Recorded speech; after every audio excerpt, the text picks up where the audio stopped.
Pero ito, tatanong ko, si DJ kasi very vocal sa mga feelings niya sa'yo. Taray. Kasi yung mommy niya, alam ang mga Oo. ganap sa buhay niya. Tama. So, anong reaction mo doon? Pag pinapanood ko, natatawa nga kahit lang na pag sa ni Tita Carla, kasi nag-argue pa sila ganyan. Pero, very vocal naman, kaya nakakatawa. So ako, nakikinig lang naman ako. Nakikilig ka. Medyo, hindi naman mawawala, pero, ganyan kasi, parang wag mo na yung kilig, more on sa work muna tayo. Ganyan. Pero mahirap rin tigilin yung kilig, lalo na kapag kunwari. Oo, syempre meron naman minsan kasi very sweet and makita mo rin yung family na si Tita Carla, mabait din naman talaga. And yun, happy naman kasi nakaka-flatter na may mga nag-a-admire sa akin na ganyan. Loka nga ako. Kasi may Christy rin si Mama, pati si Tita Carla sa Monday. Bongga. Catherine, just a minute. Catherine, may mga questions yung ibang mga push fans, Okay, no? sige. Sabi nila, tinatanong nila kung ano yung, paano daw ninyo sinelebrate yung, paano mo sinelebrate yung Valentine's Day? Valentine's Day, ako sa bahay yung Valentine's Day, tapos di ba sinabi yung DJ sa interview niya, pumunta lang siya sa bahay, tapos may dalang roses, ganyan. Anong reaction mo doon? May flowers na dala. Happy! Siyempre, kasi may nagbigay sa akin sa Valentine's Day, biruin mo yun. Tapos nagpaalam din naman siya kay mama kung pwede pumunta, nag-text pala siya, ganyan.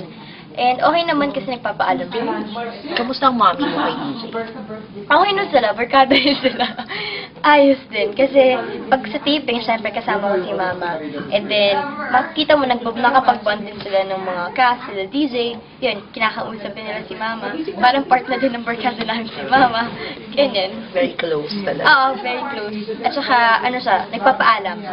Niregaluhan mo daw siya ng pabango kasi yun daw yung gusto mong scent sa lalaki. Yun ang kiss ko ng December. Okay. Yes, yung pabango. Sa'yo, ano naman yung pinaka, gusto mong binigay niya sa'yo? Meron ba? May binigay siyang watch pero di ko pa nasusuot kasi malaki, papa-adjust ko to. Ayan, watch. Tsaka, di nga, parang sabi ko sa interview, hindi ako materialistic. May ano lang siya, may effort. Masabi ko may effort. Anong song mo para sa kanya? Of course. Oh, song. Kasi siya sa'yo brighter than Oo sunshine. nga daw eh. Oo. No, ball daw yun 2 years ago. Yun daw yung pangkot. Na? Yung everything. Talaga? Sige. Search ko na lang. Sorry ulit. Hindi mo alam kung sino comment. Okay. Search na natin. Okay. Basta yung yun yung start ka. Okay. Wait, that's So, last few questions. Tapos, ano naman yung, kung magkakaroon kayo ng movie ni Daniel, ano yung gusto mong klaseng romantic comedy ba? Anong klaseng love story? Rom-com. Kasi never pa ako. Hindi pa ako nag-rom-com. Tara. Kasi di ba way back home, puro drama yun. Parang gusto ko mag-try rin ng rom-com. Feel good. Tsaka yung parang Sarah, Gerald, mga ganun. Yung mga Wow. ganun yung spec. Three things na nagpapasmile sa'yo. Yung work ko ngayon, yung mga fans ko na super duper supportive sila sa akin. At saka, ang dami. Kailangan ba 3 lang? Pwede bang 10? Sige, okay. Hindi, joke lang. Tsaka person daw yung isa. Person, God. Hindi daw related na family. Hala, kailangan. Si Saning Tatum. Wow. Hindi, joke lang. Wow. Hindi sa kasama. Yan ba?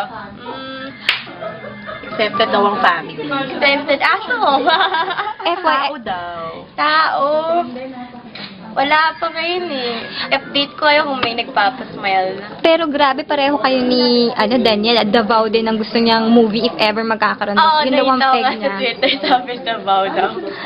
So, ikaw, confirmed na magkakaroon kayo ng movie?